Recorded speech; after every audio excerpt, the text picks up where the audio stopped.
আসসালামু আলাইকুম ফ্রেন্ডস, কেমন আছো তোমরা? আজকে তোমাদের জন্য নিয়ে আসলাম ট্যাংরা মাছের তেল ঝাল ভুনার রেসিপি। এই ভুনাটা গরম ভাতের সাথে কিন্তু দারুণ লাগে খেতে। আজকে বেশ বড় সাইজেরই ট্যাংরা নিয়েছি।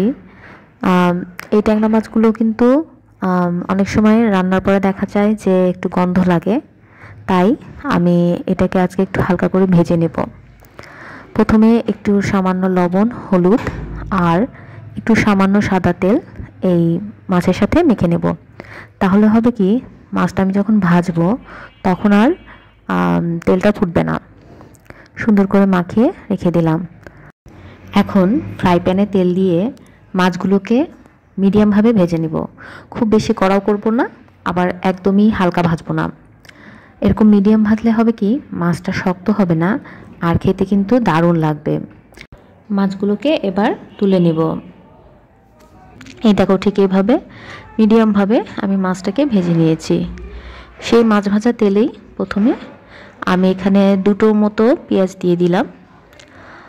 এখন আমি পেঁয়াজটাকে সুন্দর করে ভেজে নিব। দিয়ে দিলাম সামান্য একটু জিরে আর দুটো এলাচ। আস্ত জিরে আর এলাচটা দিলে মাছের যে জাত গন্ধটা থাকে সেটা কিন্তু টের পাবে না। দিয়ে দিলাম দুটো তেজপাতা। এবার সুন্দর করে ভেজে নেব। পেঁয়াজ বাটা দিব, তাই এখানে আমি পেঁয়াজ কুচির পরিমাণ একটু কম নিয়েছি। 3টের মতো পেঁয়াজ বাটা আমি এখানে অ্যাড করে দিলাম। এবার সুন্দর করে কষিয়ে নেব। ভালো করে পানিটা টেনে নিচ্ছি। এখন দিয়ে দিব এর মধ্যে আদা রসুন বাটা 2 চা চামচ দিয়ে দিলাম। আর হলুদ গুঁড়ো দিব 1 চা চামচের একটু কম, আর লবণ দিব স্বাদ মতো। লবণটা বুঝে দিবে, কারণ মাছ ভাজার সময় কিন্তু কিছু লবণ ইউজ করেছি।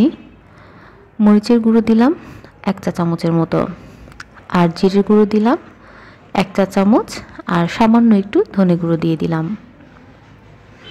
এখন আমি মশলাগুলোকে ভালো করে কষিয়ে নিব, একদম তেল ফুটিয়ে। এখানে দেখো আমি কত সুন্দর করে মশলাটাকে কষিয়ে নিচ্ছি। দেখবা মশলাটা কেমন গা ছেড়ে ছেড়ে আসবে আর তেলটা একদম ভেসে ভেসে থাকবে। তখনই বুঝবে যে মশলাটা কষানো হয়ে গিয়েছে। আমি খুব সুন্দর করে মশলাটা কষিয়ে নিচ্ছি। বেশ সময় নিয়ে করতে হবে কাজটা। ফাতেমাস লিটল ওয়ার্ল্ড এই চ্যানেলটাকে সাবস্ক্রাইব করে আমার পাশে থাকবে। সামান্য একটু পানি দিয়ে কষিয়ে নিচ্ছি। এই কষানোটার উপরে কিন্তু মাছের স্বাদটা ডিপেন্ড করছে। মাছগুলোকে আমি এখনই দিয়ে দিব আর এই মশলার সাথে কষিয়ে নিব। কষিয়ে নিলে কিন্তু মাছের স্বাদ অনেক ভালো আসে, আর মশলার ফ্লেভারগুলো সুন্দরভাবে মাছের মধ্যে ঢুকিয়ে যায়।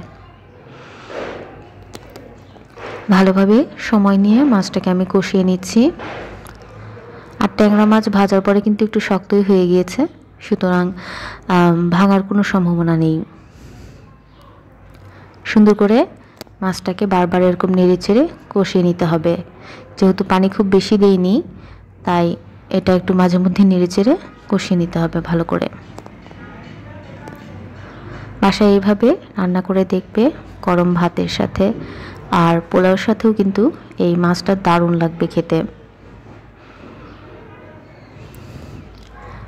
দেখতেই পাচ্ছ আমি বেশ সময় নিয়ে মাছটা কষিয়ে নিচ্ছি। যখন ঝোলটা একদমই কমে তেলটা একটু ফুটে উঠেছে, তখনই এর মধ্যে দিয়ে দিলাম পরিমাণ মতো গরম পানি।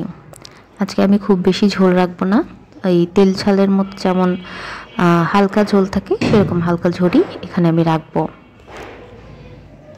পানি ফুটে উঠেছে, এখন ঢাকনা দিয়ে এটাকে ঢেকে রান্না করব প্রায় 10 থেকে 12 মিনিটের মতো। এই দেখো কি সুন্দর তেল ফুটে উঠেছে। আমার চ্যানেলটি সাবস্ক্রাইব করে আমার পাশে থাকবে, আর অবশ্যই ভিডিওটিতে লাইক করবে। আর এই ধরনের মজার মজার রেসিপি পেতে অবশ্যই অবশ্যই সাবস্ক্রাইব করে কমেন্ট করে রাখবে যে তোমরা কী ধরনের রেসিপি দেখতে চাও। দেখেছো কত মজার হয়েছে। সবাইকে অনেক ধন্যবাদ, আর অনুরোধ রইল বাসায় অবশ্যই রেসিপিটি ট্রাই করে দেখবে।